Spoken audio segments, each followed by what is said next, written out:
Eh, ok, comenzamos ahora. Bueno, eh, buenas noches, buenas tardes, buenos días. Eh, es un placer para mí ser la moderadora hoy de este segundo encuentro de estos encuentros a la intemperie, celebrando todavía continuamente, mejor dicho, la antología Escribir afuera, cuentos de intemperie y querencias que compilamos Katy Brown, Raquel Rivas y yo. Hoy tenemos el gusto de conversar con Naida Saavedra y José Luis Palacios, quienes ya están aquí, y les doy la bienvenida. Muchísimas gracias por estar presentes. Voy a comenzar presentándolos. Vamos a hablar primero con Naida por dos motivos. Primero, porque primero las damas. Segundo, porque primero los nacimientos también. Y luego vamos a pasar a hablar con José Luis. Y luego quiero que hagamos una conversación entre ambos y luego abriremos el espacio para que el público pregunte, haga preguntas, comente, lo que sea. Y bueno, entonces comenzamos. Primero, Naida Saavedra es escritora, crítica literaria y profesora. Ha publicado una serie de libros de cuentos, como Vos viste que no lloré por vos, de 2009, Últimas inocencias, 2013, Bestier y otras miserias, 2015, Desordenadas, de 2019.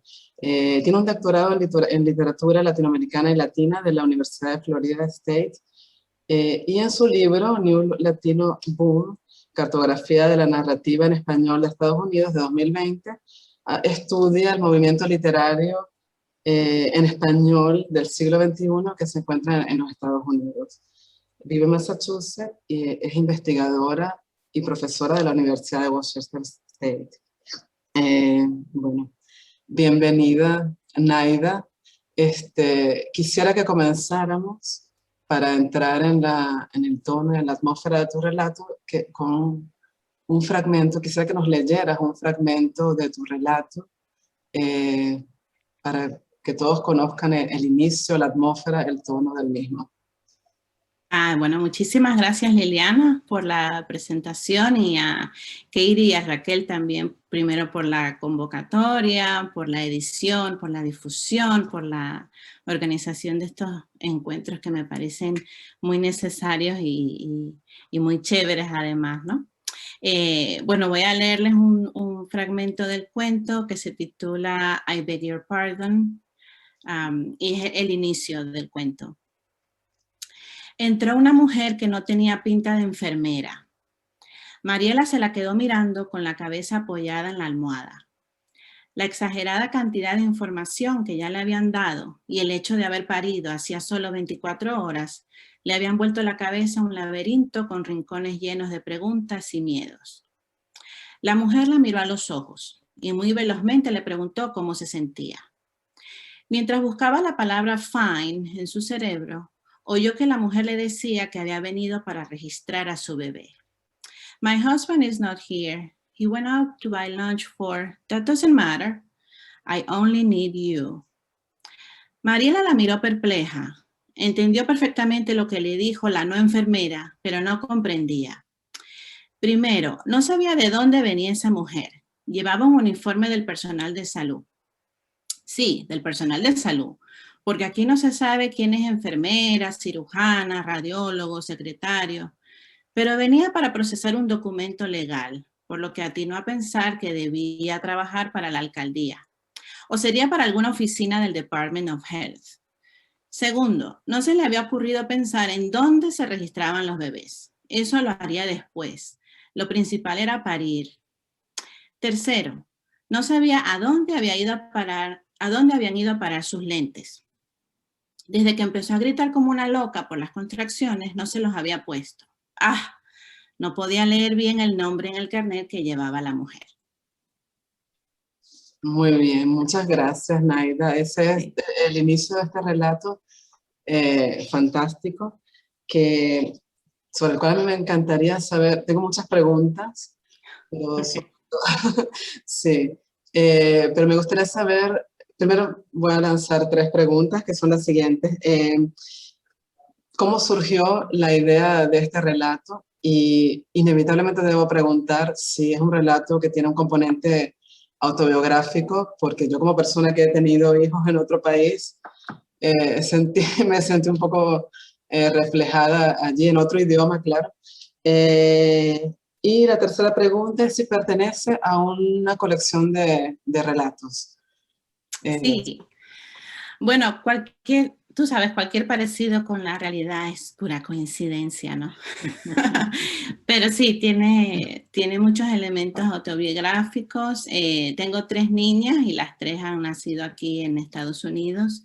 Y bueno, la idea del relato surgió siempre me ha parecido una gran responsabilidad el hecho de nombrar a una persona, ¿no? El hecho de escoger el nombre de una persona que nace, que va a tener ese nombre, quizás en general por toda su vida, y que además va a ser llamada así por las demás personas, ¿no? Que conozca, con la que establezca una...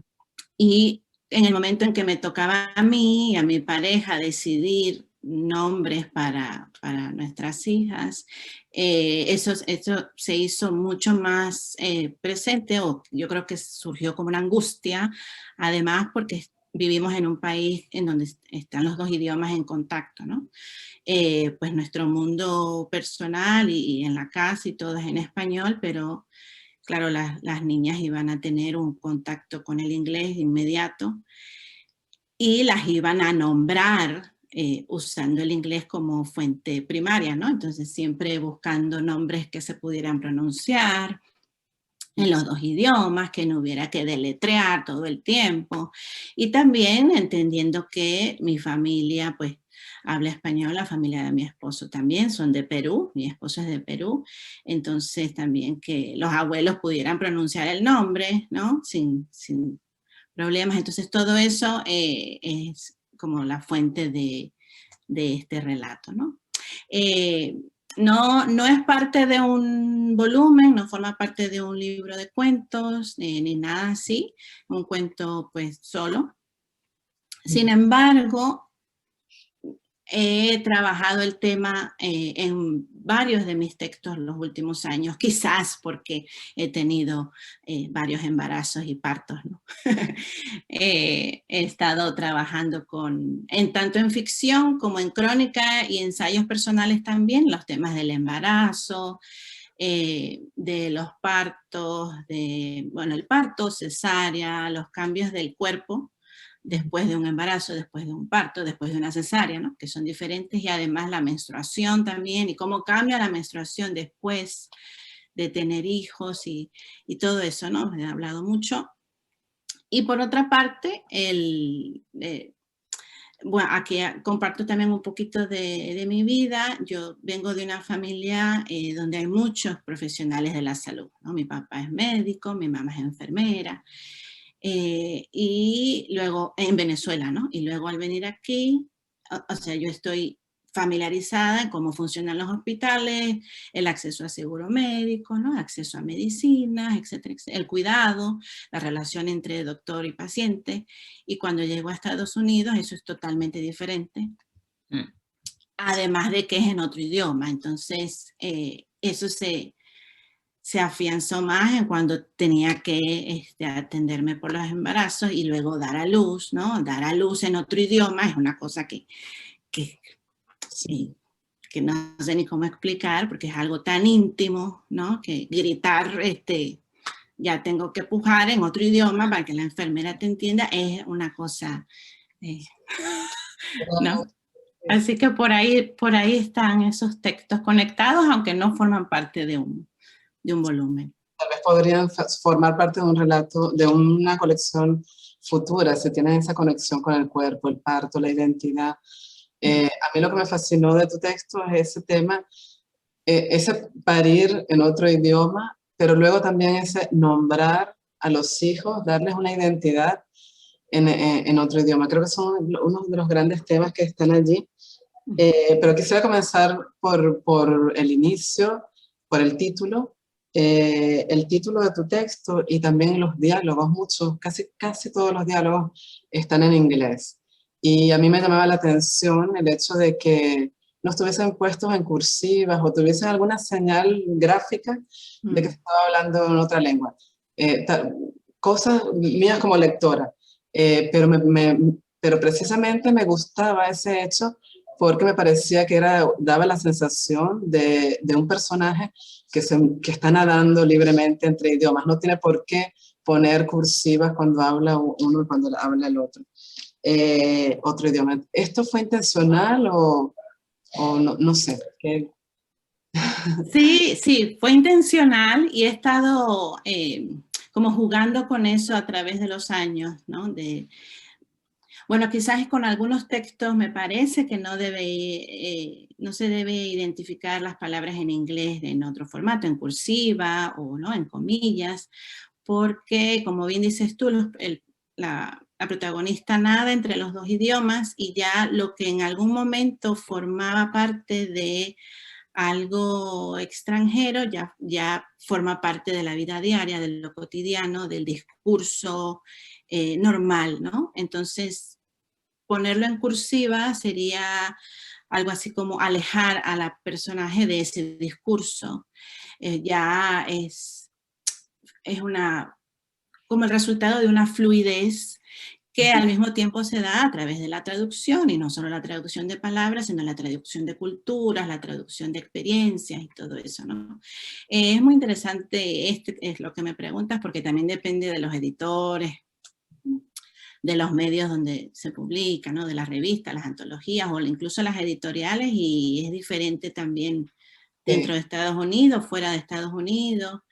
Pero, por ejemplo, en mi libro de cuentos desordenadas que publiqué aquí en una editorial en Miami, hay cuentos que están ambientados en Maracaibo, ¿no? Que son muy, muy maracuchos, y por ahí sale alguna palabra en inglés, pero como jeans o algo así, y entonces están en cursiva. Pero otros textos en los que los personajes están aquí y ya el diálogo se ve salpicado del inglés, entonces no están en cursivas, ¿no? Eso fue un diálogo entre los editores y yo, así como cuando ustedes también me llamaron para hacerme estas preguntas. Entonces siempre creo que depende también de los personajes, de cómo se relacionan los personajes con el idioma o con los idiomas, ¿no?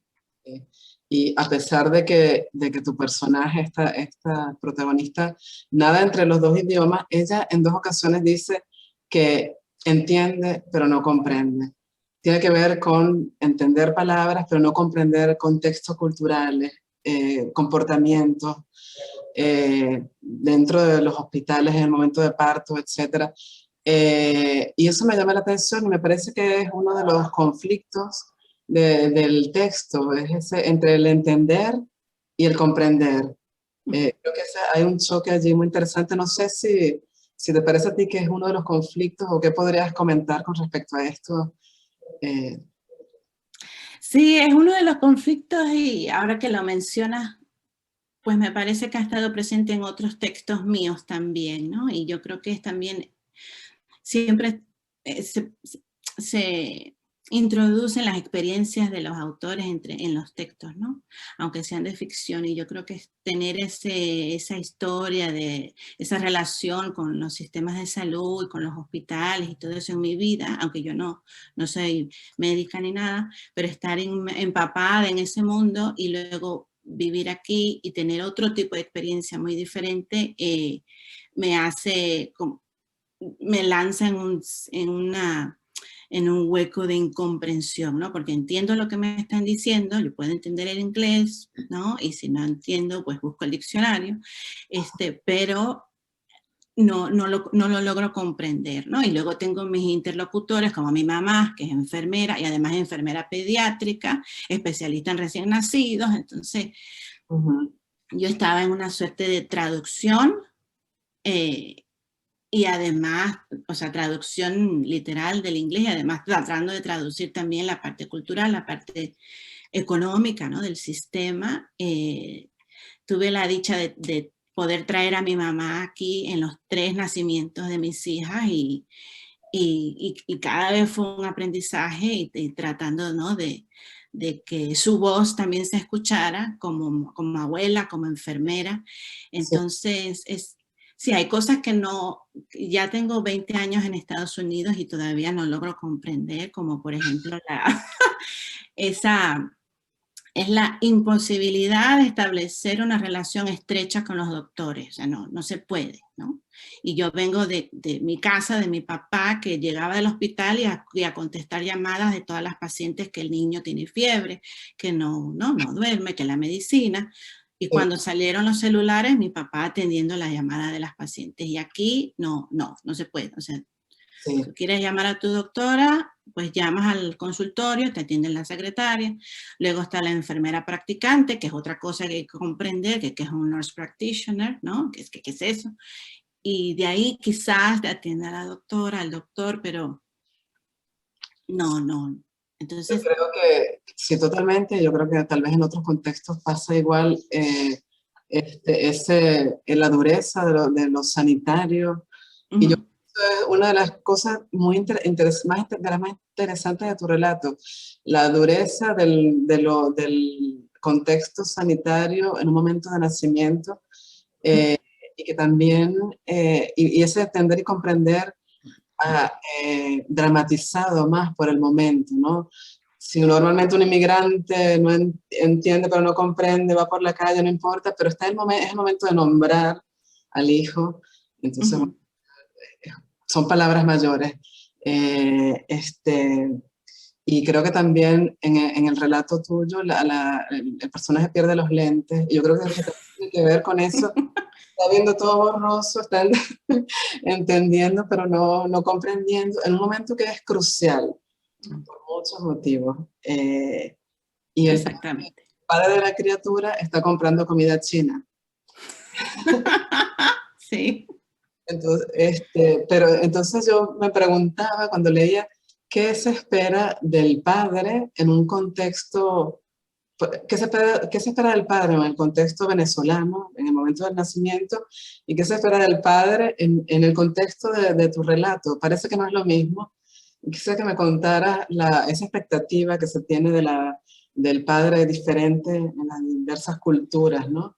Sí, eso también es muy interesante también, ¿no? O sea, la protagonista lo que quería era parir y ya, ¿no? Encargarse de eso, que era lo que ella tenía que hacer. O sea, el esposo no lo podía hacer, lo tenía que hacer ella. Y ya es demasiado el hecho de parir como tener que encargarse de otras cosas, ¿no? Ni siquiera había pensado que tenía que registrar o presentar, como decimos en Venezuela, ¿no? El bebé ante las autoridades. Eso sería después y claro, solo haría el esposo, porque en Venezuela lo hace, si es una pareja, ¿no? De esposos lo hace el hombre, ¿no? Y le da el apellido. El primer apellido viene del padre, es la tradición, ¿no? Venezolana.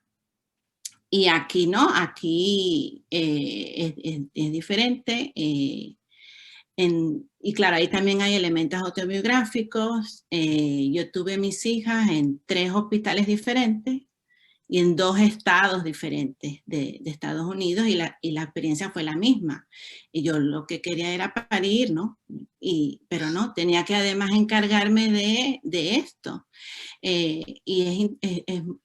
Como te digo, yo entiendo que tengo que llenar esos papeles y hay que ¿no? cumplir con los requisitos, pero no podía comprender, igual que la protagonista, que si yo quería le podía poner cualquier nombre, cualquier apellido, un guión, no guión, o sea, lo que yo quisiera, y ya está, sin el padre no tenía que participar en ningún momento, a pesar de que estaba presente, disponible y quería hacerlo, ¿no?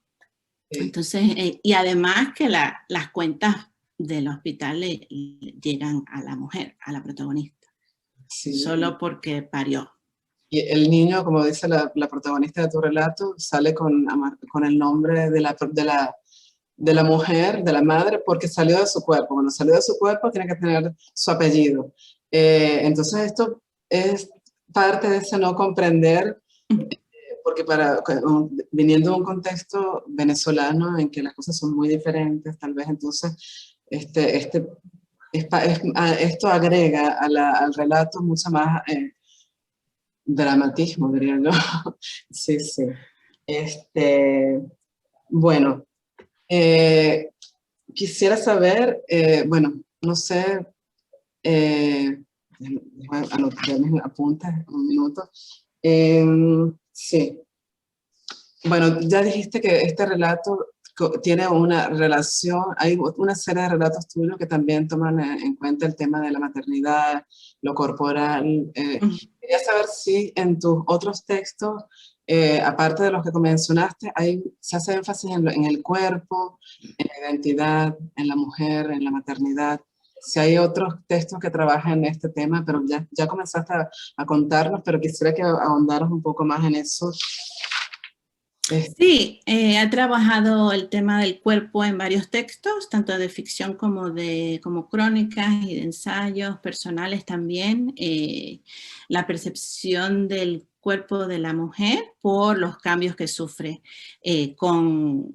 con el embarazo y los partos.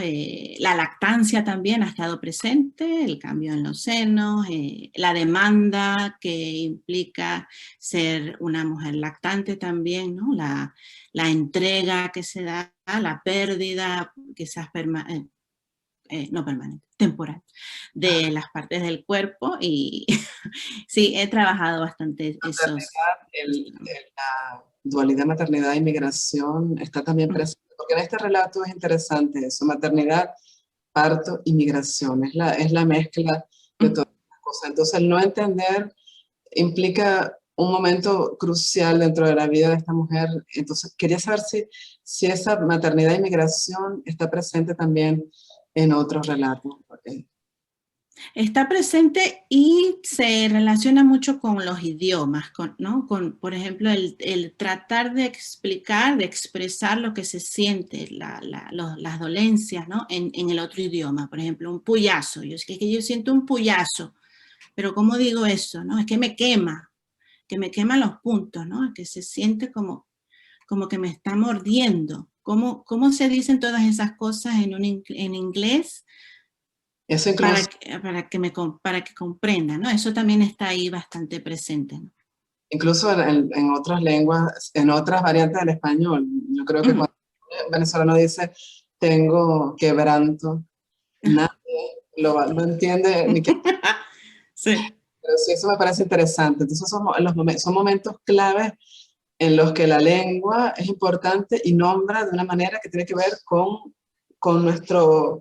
con quién somos, con nuestra identidad. Nombrar la enfermedad o el nacimiento o los dolores con esas palabras que son solo propias no sé, de nuestra propia identidad. Vamos a dejar un poco en stand-by para luego seguir con otras preguntas en común. Y quisiera presentar ahora a José Luis Palacio, pero luego volvemos y hacemos un diálogo entre los dos. José Luis Palacio es escritor, traductor y matemático. Me parece fascinante esto de matemático. Eh, fue vicerrector académico de la Universidad Simón Bolívar entre el 2001 y 2005. Ganó el concurso de cuentos del Nacional en el año 1995 y ha publicado una serie de libros de relatos y sus relatos han aparecido en diversas antologías. Yo anoté algunos nombres de sus textos, por ejemplo, Decágono en el 99, Procesos Estacionarios en el 88, Textosterona en el 94, pero hay muchos más. Con Textosterona ganó el premio Alfredo Armas Alfonso en el año 1993, si no me equivoco acá, y vive en Albuquerque y da clase en la Universidad de Nuevo México, de New México. Bueno, bienvenido, José Luis, un placer que estés aquí. Estamos hoy en los Estados Unidos totalmente, pero en dos zonas diferentes, ¿no? Muy... Sí, bueno, para comenzar, a mí me encantaría que leyeras un fragmento de tu texto, pero antes debo decir algo, el texto de José Luis se llama Presencia, y yo tuve la oportunidad de conocerlo porque fui jurado de un concurso hace un año exactamente, en el que este texto quedó finalista. Para mí lo leí y me fascinó y dije, bueno, este texto tiene que estar en nuestra antología. Entonces, es un texto que conozco desde hace mucho tiempo. Luego se lo presenté, se lo mostré a Katie y a Raquel y también estuvieron de acuerdo en que tenía que estar allí. Y bueno, quisiera que comenzáramos escuchando un fragmento de ese texto, de tu texto Presencia. ¿Cómo no? Allá vamos. Primero botamos los cambures, porque más nadie en la casa los come. Después siguió el ramo de claveles en la cocina que ella nos había traído en uno de sus actos domésticos impulsivos. Continuamos añadiéndole agua al florero cada tanto, pero al cabo de 3 semanas se habían convertido en un mustio aquelarre de bailadoras de flamenco patas arriba. Luego vaciamos la nevera de sus rastros, la bolsa de rúgula amarga, los arándanos fruncidos, la leche de almendras, el queso 99% libre de lactosa y la mantequilla vegetal orgánica. De la despensa fuimos consumiendo sus chocolates favoritos, el oscuro en discos y la tableta con sal marina y toffee. Poco a poco nos comimos también los pistachos, las almendras fileteadas y las nueces, hasta que todo se empezó a poner rancio. Nos deshicimos de la quinoa blanca, del cuscús de semolina orgánica, de su cereal en hojuelas favorito, flatulento y sin gluten, de los penne rigate hechos con arroz integral y de los macarrones a base de lentejas verdes. Sus ingredientes para hacer galletas y tortas duraron un poco más, pero igual terminaron en la basura. Las chispas de chocolate, el azúcar orgánico de palma de coco, las semillas de ajonjolí, la vainilla natural de Madagascar, algunos restos de canela en rama, un fondo de miel con lavanda y lo que quedaba de un paquete de polvos para hornear. En el garaje encontramos algunos recuerdos polvorientos, una bolsa de sus suéteres usados que nunca terminamos de llevar al Salvation Army, la maletica con la que se vino de Caracas en nuestro viaje final de allá para acá, las botas de hacer montañismo, deporte en el cual no invirtió mucho tiempo, la casita para pájaros, la estantería con corazones escopleados y otras piezas de madera salidas del taller de banistería, una de las materias que más rechazó durante la secundaria a pesar de nuestras palabras de aliento. Ese es el comienzo. Muy bien, muchísimas gracias. Entonces vemos una enumeración de objetos de una persona, pero que se están deshaciendo de ellos al principio, ¿no? Cambures que ya nadie los quiere comer. Entonces una presencia que está siendo narrada a través de los objetos, pero también se está haciendo ausencia. Pero antes de entrar en preguntas específicas sobre el relato, me gustaría saber cómo surgió la idea de este cuento y si el cuento pertenece a una colección de relatos. Bueno, Liliana, gracias a ti y al resto de las 3 gracias por todo su trabajo. Y te contesto.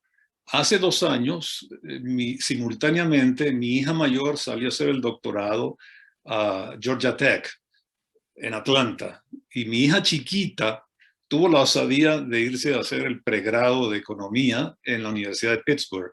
Entonces mi esposa y yo nos quedamos con el síndrome del nido vacío, una cosa horrorosa. Y entonces empecé a escribir lo que era el germen de un cuento, la enumeración de todas las cosas que me hablaban de mis hijas y muy específicamente de la chiquita que era la más vulnerable, pienso yo, y la más, digamos, necesitada de sus padres. O no, según ella quizás, no sé. El caso es que quedó ahí un texto trunco porque en efecto ponía en primera persona del plural, lo cual ya era también un poquito un reto de comenzar un relato en primera persona del plural, porque los 2 padres estábamos notando esa ausencia, y estuve un tiempo dudando si llamar al cuento presencia o ausencia. Estuve un buen rato dándole vuelta a las 2 cosas, y qué demonios, presencia. Entonces quedó ahí ese texto, Y cuando viene el concurso del el diario, al que tú hacías referencia, entonces hablan de un concurso que tiene que ver con la pandemia. Entonces yo digo, bueno, a lo mejor agarro ese texto inacabado que habla de una ausencia y vamos a hacer que sea debida al COVID. No al hecho de irse a estudiar a una universidad, sino vamos a ponerlo más dramático, que sea una ausencia del COVID. Y curiosamente, por esos días yo estaba leyendo un número del New Yorker, una revista fantástica que, o sea, simplemente si uno quiere enterarse de cómo va la literatura norteamericana, suscríbase a The New Yorker y ya está. No vaya a una biblioteca, no vaya a una librería, suscríbase a The New Yorker y ya está. Eso le va a poner usted en contacto con lo mejor de la narrativa contemporánea norteamericana. Bien, entonces, en ese caso, no fue el cuento de la revista lo que me impresionó, sino un artículo sobre una biografía de Sigmund Freud. Y específicamente hablaba de cómo Sigmund Freud se enfrentó a la muerte de su hija Sophie. Sophie Freud muere a los 27 años, lejos de su familia, y curiosamente muere a causa de la pandemia del año 18, que dio varias vueltas a esa pandemia, y ella se muere en 1920 a los 27 años. Entonces, cómo Freud enfrenta la pérdida de su hija me impresionó muchísimo y me embebí en esa atmósfera del duelo de Freud y entonces pegué las dos cosas y conecté, no sé si bien o mal, pero ahí está, la primera parte, digamos, ahí ese narrador en primera persona del plural que se va paseando, si se quiere, como una cámara de filmación por la casa y va viendo las cosas que la hija usaba. Y al final, no sé si es un defecto, bueno, me meto un poco en la cabeza de los tipos y cómo se sentían. Y ese último párrafo, insisto, está inspirado en haber leído cómo se sentía Freud por la pérdida de su hija Sophie. De paso, mi hija menor se llama Sofía. Bueno, primero que nada, creo que la elección del título Presencia fue muy acertada, porque es el conflicto del relato, la ausencia y la presencia, y esa frase final es fantástica. Ahora sé de dónde viene, sabemos de dónde viene, y quien lo lea sabe de dónde viene, pero es una frase demoledora. Yo creo que todo el texto es realmente muy duro y muy fuerte. Y está construido, como decías y como vimos, con la enumeración de estos objetos, que es una técnica que ha usado mucha gente, la ha usado en el contexto venezolano Luis Brito García, por ejemplo, pero que es una técnica que a mí particularmente me fascina porque creo que los objetos narran muchísimo. Quería saber qué te llevó a decidir narrar a través de los objetos. No sé si fue una decisión consciente o fue surgiendo de lo que contabas de la parte autobiográfica, de que viendo las cosas de tus hijas. No sé si puedes comentar si fue consciente o no, qué te llevó a decidir. Posiblemente las dos cosas, digamos. Uno se para en la mañana, va a prepararse el café y ve esos claveles que se van poniendo mustios. Entonces pasa el tiempo y ya la casa deja de ser la casa tuya y de tus hijas y de tu esposa y se convierte solamente en la casa de la pareja. Lo mismo el calendario estaba realmente en el cuarto de mi hija, pero ya no iba a registrar más el tiempo de mi hija porque ya se fue. Era un calendario que solamente registraba el pasado, más no el presente ni el futuro porque ya no estaba ahí. Sí. Por otro lado, en efecto, como Luz Marina Rivas también dijo en la presentación muy sagazmente, ahí hay un hilo conductor hasta Luis Brito García. Yo confieso que él era uno de mis primeros ídolos en el pasado remoto, pues, de la narrativa venezolana. Y sí, él tiene algún cuento donde enumera una vida simplemente hablando de los objetos. En este caso, quizás yo me metía un poco más desarrollando por qué el afiche de Misty Copeland significaba algo, o por qué el otro afiche con los labios pintarrajeados de este fotógrafo era importante. O sea, no solamente era poner la lista, Sí, sino que la lista te hablara un poco. Es decir, hay una referencia, en efecto, a bailadoras de flamenco patas arriba, pero luego también hay una foto hecha con las piernas y los brazos de los compañeros de baile. Hay un hilo conductor del baile porque a mi hija chiquita pues le entusiasmaba muchísimo el tema este del baile. Entonces eso lo fui descubriendo después con la relectura del texto, pero sí, hay, digamos, si tú quieres un hilo conductor con otros narradores como Luis Brito García. pero es cierto que en tu texto hay esa explicación, no es solo la enumeración, hay un poquito más que la enumeración. Y otra cosa que en nuestra antología hay otros relatos que hablan de objetos, pero generalmente son objetos dejados atrás, en Venezuela, objetos de la infancia. En el caso de tu cuento, son los objetos que construyen una nueva vida en el lugar de donde se ha llegado, ¿no? A excepción de esa maletica y ese diminutivo me parece fascinante, a mí particularmente me rompió, o sea, fue que hace que habla de ese pasado, ¿no? La maletica traída de Venezuela en el último viaje, en el viaje ya definitivo. Claro.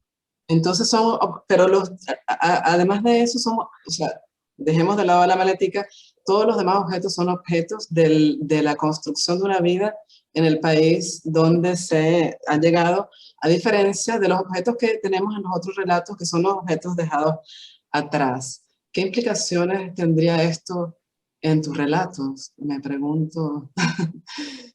Sí, en efecto, la maletica tiene que ver con que cuando esta hija menor viene de Caracas, pues ella es más chiquita. Y todo su mundo, todo su universo, pues cabía en un morralito, una maletica, un bultico, no así el de la grande, que por supuesto era más grande. Pero yo creo que sí, que cada objeto pues tenía un significado. Esa maletica del pasado remoto de Caracas, las cintas digamos, de haber salido bien en las materias, eso es una cuestión norteamericana, pienso yo, ¿no? De que a uno le dan, si saliste bien en matemáticas, no te dan un diploma, sino te dan una cintica que tú exhibes en el momento de tu graduación. Y así siguiendo. Y bien, si puedo profundizar un poco en esto, traté de que las referencias fueran de Estados Unidos. Y después me he dado cuenta de que hay una ambigüedad que hace que la gente piense que todo se desarrolla en Canadá. Y en efecto, la universidad a la cual va esa muchacha es McGill, que es una universidad canadiense que está en Montreal. Y yo hablo del frío de Quebec. Pero no está muy claro dónde es que residía antes esa persona que se va a estudiar y deja su hogar.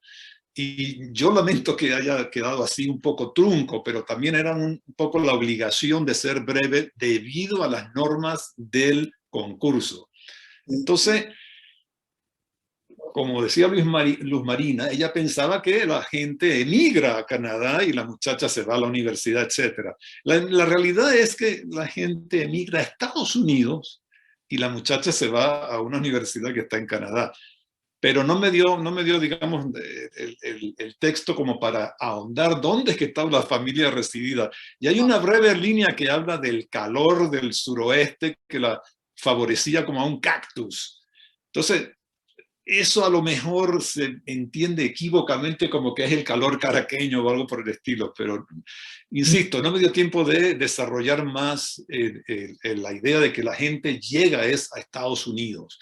Y una de las claves yo pensaba que era el Salvation Army, que uno va a votar, digo, a dejar, a donar la ropa usada.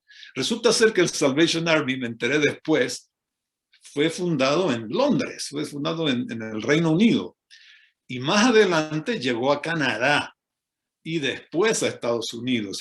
Entonces, la referencia es una referencia fallida, porque quizás te refuerza más que es Canadá. En Bueno, fin, da igual. Está claro que es una emigración y que hay una ruptura dolorosa. la verdad que a mí me había quedado claro, no sé cómo, que estaban en Estados Unidos y que luego la chica viajaba a Canadá. Muy bien. Si existe la disyuntiva, depende del lector, pues, que el lector decida dónde está la gente. Y eso está bien también, que el lector decida y que el Así es. cuento siga funcionando, aun cuando la chica esté en Estados Unidos o en Canadá, no creo que no. Pero quisiera que habláramos de, es un cuento muy visual, como vimos, como en esta primera parte que leíste, está paseándose todo el tiempo por objetos, mostrándolos, aparte con imágenes muy bellas, esas bailadoras, patas para arriba, que son los claveles. Entonces es un cuento en el que el lector casi está mirando los objetos de una persona que ha muerto, luego lo descubre, pero bueno, y está pasando por todos esos objetos y está yendo de la mano de los padres, que como decía, los padres funcionan como un narrador en primera persona plural, porque son como una especie de unidad, una unidad muy dolorosa, porque yo, en mi lectura, es la unidad de los padres, que son uno ante el dolor de la pérdida. Pero ese nosotros, a mí me parecía también que incluía a los lectores y que por eso el relato, en la lectura que yo le di, es durísimo, ¿no? Porque me incluye a mí en esa pérdida, me incluye que sea de manera metafísica, podríamos decirlo. No sé si pensaste en eso si fue intencional ese nosotros, si quieres incluir al lector, soy yo que me incluí de Metiche. Fíjate, la intención primera era eso, que los padres narren esa ausencia, esa presencia, pues, en los objetos. Ahora, el pasearse siempre, el pasearse por la casa y tal y qué sé yo, siempre me conduce a la técnica cinematográfica. Y yo confieso que soy un empedernido fan de las películas y, o sea, es una cuestión que continuamente pasa de un lado al otro. Es decir, para mí la palabra escrita y el cine son casi que un continuum y digamos, eso de cuál fue mejor, la película o el cuento, es casi irrelevante. Todo es como una unidad y esto de narrar pensando en esa cámara que toma close-ups y luego se va para atrás y se mueve, lo he usado en una buena cantidad de cuentos, ¿no? Y me surge de manera natural, no sé, de escribir de manera que el lector pues se meta ahí adentro y esté también viendo lo que yo veo, o en este caso lo que vemos, esos dos narradores implícitos. Sí, yo creo que lo logra a tal punto que uno se siente parte de ese nosotros y se siente en esa casa y está mirando esa presencia que es una ausencia. Me parece que está muy bien logrado ese efecto. Yo quisiera ahora que hablemos un poco los tres y luego dejemos un tiempo para preguntas. Primero que nada, bueno, son dos autores hablando de muerte y nacimiento en contextos migratorios, casualmente en los Estados Unidos. Y no sé si si leyeron los textos de cada uno, si tienen algún comentario que hacer con respecto a los textos del otro. No sé quién quiere comenzar y comentar algo. ¿Quieres comenzar? Sí, claro. Bueno, en primer lugar, a mí me encantó el cuento de José Luis. Y claro, de forma personal siempre tenemos algún tipo de relación con los textos, ¿no? Y como madre, pues me toca el corazón ese temor de que en algún momento pueda pasar algo terrible a los hijos, ¿no? A las hijas que se enfermen o que haya un final fatal, irremediable, ¿no? Eso siempre está ahí presente, no para caer en paranoia, pero siempre es una posibilidad, ¿no? Pero además de eso, bueno, yo hice unas anotaciones que básicamente lo han presentado ya, pero a mí me gustó mucho, claro, en la descripción de cada objeto, que es que cada uno de esos objetos dispara un recuerdo, ¿no? Y cada recuerdo se va unando a los demás recuerdos para dar forma a un inventario de la vida de la persona que no está. Y aunque puede haber recuerdos alegres, hay muchos recuerdos alegres, cada uno se transforma en una escena de dolor, principalmente o básicamente porque ya esa persona no está. Y claro, cada cosa les permite, o sea, observar cada cosa y recordar cada momento les permite a los padres revivir eso, ¿no? Y asirse ellos mismos a la vida, no solo a la vida de la hija, sino a su propia vida, ¿no? Y el uso del nosotros a mí me encantó porque pone de manifiesto un dolor compartido, no es solo un dolor de un narrador, es un dolor común, ¿no? Y como dijo Liliana, pues se traspasa a los lectores. Estamos viendo una serie de escenas a través de los ojos de los padres, entendemos la vida de esa muchacha, pero nunca la vimos a ella, nunca la escuchamos a ella, nunca tuvimos la oportunidad de conocerla a ella, sino que todo está contado a través de una, como dijeron, ¿no? De una cámara que hace como un paneo, pero esa cámara son realmente los ojos de los padres, ¿no? Bueno, y también que se va desechando los alimentos que se van pudriendo, se va desechando lo que expira, pero se mantiene lo que no perece, y con ello se mantiene esa memoria, ¿no? A mí, bueno, ahorita se me paran los pelos aquí hablando de, de todas esas imágenes, ¿no? Y nada, es un texto maravilloso. Gracias. Bueno, entonces, si ahora es mi turno, quería decir que el texto de Naida a mí me toca muy personalmente, porque mis dos hijas nacieron en la Policlínica Metropolitana. Y específicamente la primera, en efecto, Beatriz, tenía su anillito en la patica que decía Niña Abad, que es el apellido de la mamá.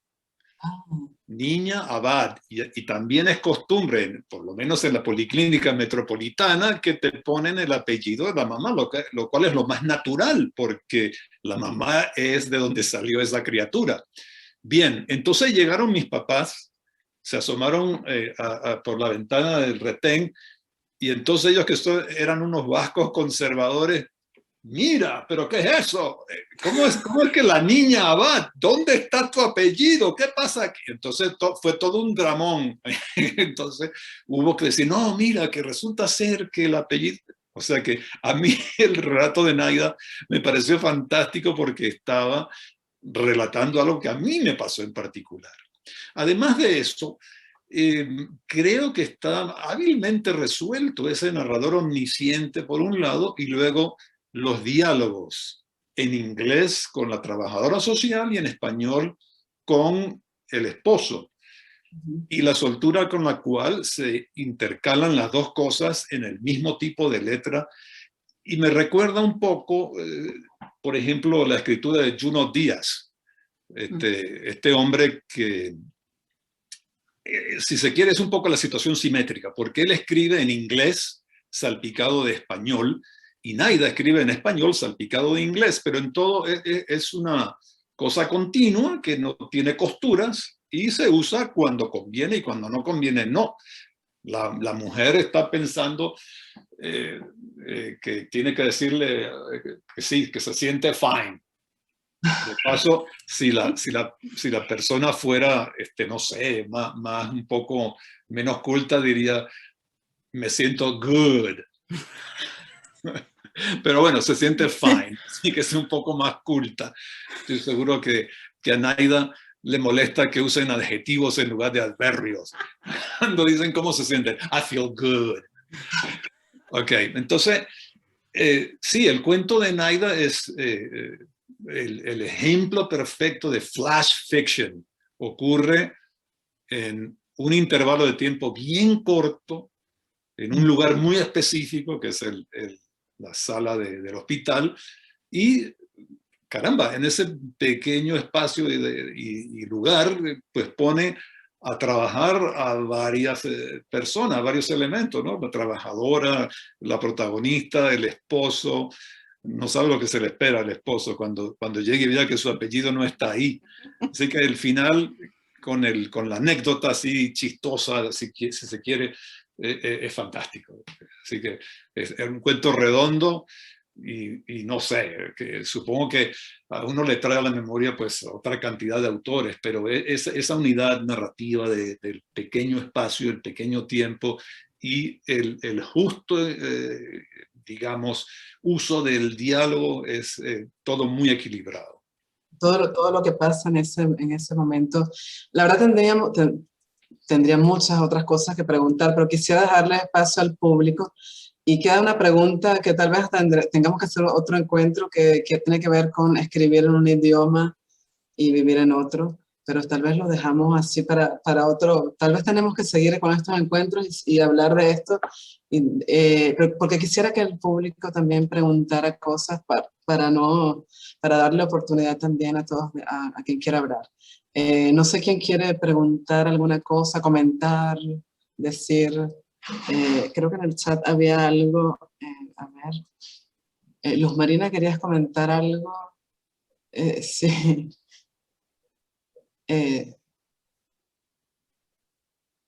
No se escucha.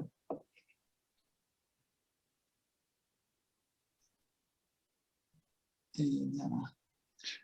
Abre tu Sí. micrófono, Luz Marina, abre tu micrófono, que no te estamos escuchando. Está en la esquinita por allí. Ahí está, ahora sí. Ahí ya, no veía cómo hacerlo. No, bueno, no quería abusar mucho porque no quiero quitar tiempo. Pero bueno, le quería decir a José Luis que me hizo llorar su texto. O sea, realmente transmite el duelo de unos padres y me hizo recordar una novela de Piedad Bonet, lo que no tiene nombre, autobiográfica, tiene que ver con el hijo que se ha suicidado y los padres van a ver en el apartamento las cosas que el hijo tiene. Entonces, bueno, es bastante conmovedor, así que bueno, de verdad quería solamente comentar que me encantó. Y a Naida, pues, le estaba preguntando cómo conseguir sus libros, que ya me dice, pero te pregunto, Naida, ¿ya los venezolanos están figurando entre los escritores latinos en Estados Unidos? ¿Has tenido crítica de tu obra? Porque me pareció muy hermoso el cuento realmente también. Oh, muchas gracias, sí, y bueno, esa es una de las cosas positivas de la inmigración, ¿no? Venezolana, quiero decir, que se está dando a conocer la producción literaria en Estados Unidos y claro, en el resto de Sudamérica, en España, etcétera, ¿no? Pero ahorita, pues en este siglo XXI hay un movimiento en apogeo, que es un movimiento en español, o sea, de escritores que escriben en español en Estados Unidos y que además se publica en español en Estados Unidos, ¿no? Qué bien. Entonces ya, o sea, siempre están las puertas abiertas en México, en Argentina, en España, ¿no? En Colombia, pero ahora hay posibilidad de publicar aquí también con editoriales que se dedican exclusivamente a publicar en español. Entonces, sí hay ya varios escritores venezolanos que figuran. Está Raquel Ben Van está Keila Valdelaville, que es parte de la antología también, Camilo Pino, Oriete Angelo. Justo mi cuento se publicó primero en la revista de Oriete de Angelo, que se llama digo.palabra.text. Así que hay una serie de venezolanos ya que tienen una voz fuerte en el país, también como editoras generales, está por ejemplo Marisa Bafile de la revista Viceversa en Nueva York, que es también un pilar del movimiento, ¿no? Que es lo que yo le llamo el New Latino Boom, porque hay una suerte de colaboración entre escritores, autores, editores, escribimos blogs, presentamos libros, invitamos, hacemos reseñas, ¿no? Y todo es una cosa que se está dando de forma orgánica. Pero sí, la voz de los venezolanos está ahí y eso a mí me encanta, por supuesto. Claro, porque es que la que yo conocía era más la escritura en inglés de latinos de segunda generación, Julia Álvarez, Buenos Días, Cristina García, pero qué bueno que esto, gracias. Sí. Qué bueno, Yo le quería comentar una pequeña cuestión sobre esto de escribir afuera. Debido a la alta inmigración que hemos tenido en los últimos años por las razones por todos conocidos, hay una cantidad de gente que sigue haciendo lo que estaba haciendo en Venezuela y lo hace ahorita afuera. Aquí hay una muestra bien grande. Todos ustedes se dedicaban a hacer literatura, lengua, literatura, y la siguen haciendo igualito donde están. Pero hemos sido obligados a salir pues, por motivos socioeconómicos, políticos. Pero también hubo otra oleada de gente que escribía afuera, y ese fue mi caso al principio, y no por motivos, digamos, negativos, sino todo lo contrario, positivos, porque allá por el lejano año 88, cuando publicaron mi primer libro en Fundarte, esta era la foto que acompañaba a el librito en la contraportada. Era ese joven de 33 años que estaba leyendo el New York Times en Highland Park, New Jersey. Entonces yo estaba escribiendo desde afuera y ese ha sido el signo de toda mi vida de mi escritura. Porque como hijo de migrantes también cargo con toda esa carga de estar afuera del lugar donde nacieron mis padres, y después fui a Estados Unidos a estudiar el PhD y ahí empecé a escribir, y el primer cuento que publiqué fue en inglés, en el Daily Californian. Entonces esto de la escritura afuera, escribir afuera, creo que da para largo y a lo mejor deberíamos tener más sesiones, y a ustedes las 3 gracias. Sigan publicando antologías. Sí, la verdad que es interesante lo que acabas de comentar, cómo escribías afuera antes de que ocurriera este afuera en el que nos encontramos, pero que también es escribir afuera, por motivos otros. Yo no sé si hay alguien que quiera comentar algo más, preguntar, decir, a ver. ¿No? Pero bueno, tal vez podemos entonces hablar cortamente sobre lo que significa escribir en un idioma que no es el idioma del país, pero lo que pasa es que también hay que tener en cuenta que en Estados Unidos casi hay un país adentro que habla español. La cantidad de personas que hay de habla hispana constituye casi un país entero. Sin embargo, quisiera que comentaras un poco esto, escribir en el idioma que no es del país, y si alguna vez pensaron cambiar el idioma de la escritura. Me encantaría saber un poco sobre esto, pero brevemente es para hacer realmente es para hacer otro encuentro, pero bueno, si me pueden contestar esto brevemente. Sí, bueno, se relaciona con lo que estaba hablando José Luis ¿no? de escribir afuera. En mi caso, pues yo empecé a escribir y publicar ya después de haberme mudado a Estados Unidos, ¿no? Después de haber emigrado. Pero mis textos siempre, la mayoría siempre fueron muy maracuchos, ¿no? Muy, muy, muy maracuchos y muy, muy locales. Y entonces no formaba parte, digamos, del diálogo literario en Venezuela, pero no estudié en Venezuela literatura, nunca publiqué nada, no, allá, ¿no? Pero tampoco formaba parte del diálogo literario en Estados Unidos, una cosa por el idioma, como hablaba Luz Marina, de lo que se conoce y lo que se estudia más en la academia, ¿no? En las universidades, lo que siempre se ha leído más es la tradición en inglés. y yo siempre he escrito en español, pero tampoco, entonces lo que se considera una escritora latina en Estados Unidos es más hacia lo que se escribe en inglés y de la experiencia migratoria.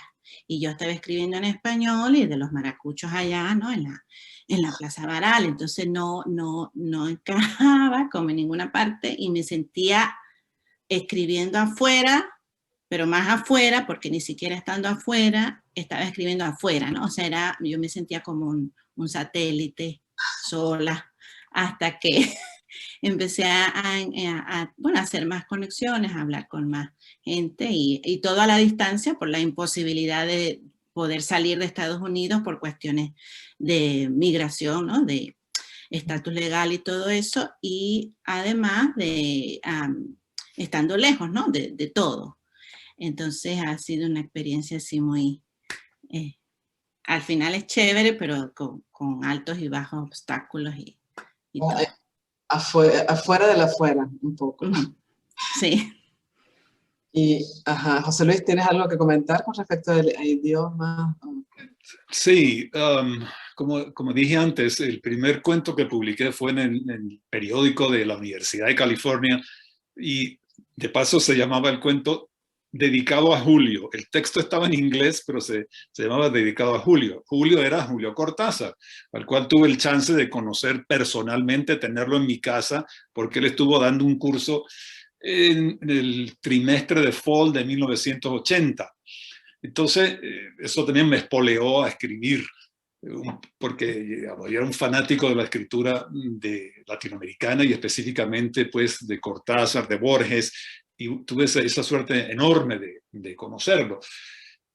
Y el hecho de estar en Estados Unidos y de que hubiera una convocatoria en un periodiquito universitario de cuentos me obligó a escribir en inglés. Y lo he intentado alguna que otra vez, pero me pasa muchas veces como le pasa a Naida, que necesita expresar algo en una narración que tiene lugar en Estados Unidos y tú usas alternativamente el inglés o el español y lo mezclas. Y no sé dónde vive ella, pero donde vivo yo, en Nuevo México, la calle que está cerca de mi casa se llama Paseo del Norte. Y cuando alguien realmente neomexicano está hablando con uno, salpica en su habla cosas como mijo, ancina. Y de repente uno oye un español arcaico, ancina, así. En lugar de así, te dicen ancina y cosas por un estilo. Y gente que realmente habla español. O sea, son neomexicanos que tienen acá 500 años, pero te hablan en español si hace falta. Y si hace falta, te hablan en inglés. De manera que van de uno al otro idioma con total soltura y digamos, otro reto, si uno quiere planteárselo como reto para escribir, sería hacer cosas de estilo, que yo he visto a Junot Díaz. Él escribe un texto continuo. Ahí no hay comillas ni rayitas para indicar el comienzo del diálogo. No, hay un stream of consciousness donde el narrador narra y los diálogos están insertados dentro del texto y va todo junto y en dos idiomas. Caramba, yo creo que eso es también un reto para nosotros que estamos afuera, hacer ese tipo de cosas. Esa mezcla total. Ya estamos un poco pasados de tiempo y no sé si alguien quiere comentar algo antes de que terminemos acá. Si no, quiero agradecer muchísimo a Naida y a José Luis haber estado aquí y enriquecernos con toda esta conversación. Y los invito a seguir asistiendo a los encuentros. Nuestro próximo encuentro será la próxima semana, exactamente. Vamos a estar con Carolina Lozada y Mariana Libertad, modera Katie Brown, a la misma hora, en el mismo link. Espero verlos a todos y muchas gracias también a todos los que asistieron por estar aquí con nosotros, acompañándonos. Bueno, será hasta la próxima vez. Muchísimas gracias, de verdad. Muchísimas gracias. Muchísimas gracias a ustedes por todo. Encantada. Mil gracias a todos. Chao. Nos vemos el viernes que viene.